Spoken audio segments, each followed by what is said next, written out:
Breaking news Dhavaleswaram దగ్గర గోదావరిలో వరద ప్రవాహం మరింత పెరిగింది. అంతకంతకు వరద వచ్చి చేరుతోంది. ప్రస్తుతం నీటి మట్టం 11.75 అడుగులుగా నమోదైంది. దీంతో మొదటి ప్రమాద హెచ్చరిక జారీ చేశారు అధికారులు. 175 గేట్లను ఎత్తి దిగువకు నీటిని విడుదల చేస్తున్నారు. అలాగే భద్రాచలం దగ్గర గోదావరికి వరద ఉధృతి కొనసాగుతోంది.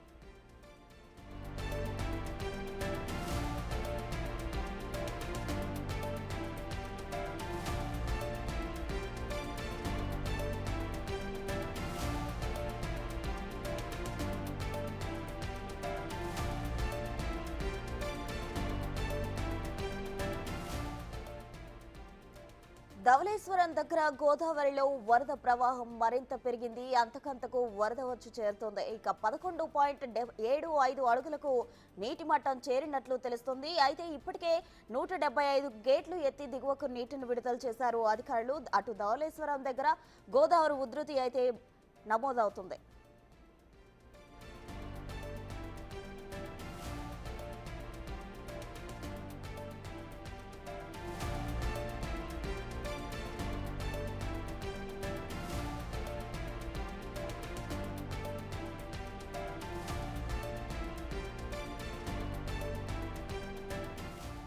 ధవళేశ్వరం దగ్గర గోదావరిలో వరద ప్రవాహం మరింత పెరిగింది. అంతకంతకు వరద వచ్చి చేరుతుంది. ప్రస్తుతం నీటి మట్టం 11.75 అడుగులుగా నమోదైంది.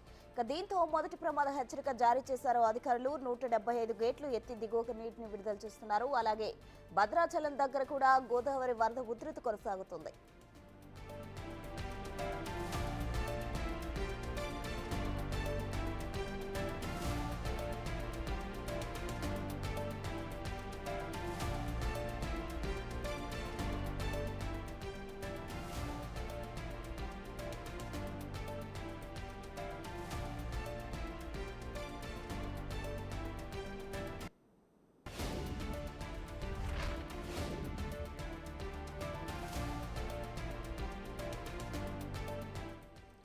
గోదావరి వరద ఉధృతికి సంబంధించి మరింత సమాచారం మా ప్రతినిధి శివశంకర్ ఫోన్ లైన్ లో అందిస్తారు. శివశంకర్. Thank you Prasanna. అయితే గోదావరి ఉధృతంగా ప్రవహిస్తుందని చెప్పుకోవాలి. ధవళేశ్వరం వద్ద అయితే అర్ధరాత్రి 11 గంటల సమయంలో నీటి మట్టం 11.75 దాటడంతో అయితే అధికారులు ఎవరైతే చీఫ్ ఇంజనీర్ ఉన్నారో చీఫ్ ఇంజనీర్ కాశీ విశ్వనాథ్ అయితే మొదటి ప్రమాద హెచ్చరికనైతే జారీ చేశారు. అయితే 175 గేట్ల ద్వారా 10,04,000 క్యూసెక్ల నీటిని అయితే దిగువకు విడుదల చేస్తున్నారు సముద్రంలోకి. ఈ నేపథ్యంలోనే ఏదైతే లంక గ్రామ ప్రజలందరినీ కూడా అప్రమత్తం చేశారు. అధికారులు కూడా ప్రస్తుతం అయితే పూర్తి స్థాయిలో పర్యవేక్షిస్తున్నారని చెప్పుకోవాలి. 3 ప్రధాన కాలువల ద్వారా అయితే 1,800 క్యూసెక్ల నీటిని కూడా విడుదల చేస్తున్నట్లుగా అధికారులు ప్రస్తుతం అయితే మనకు తెలిపిన పరిస్థితులు ఎక్కడ ఉన్నాయి. శివశంకర్ పరిస్థితి చెప్పండి.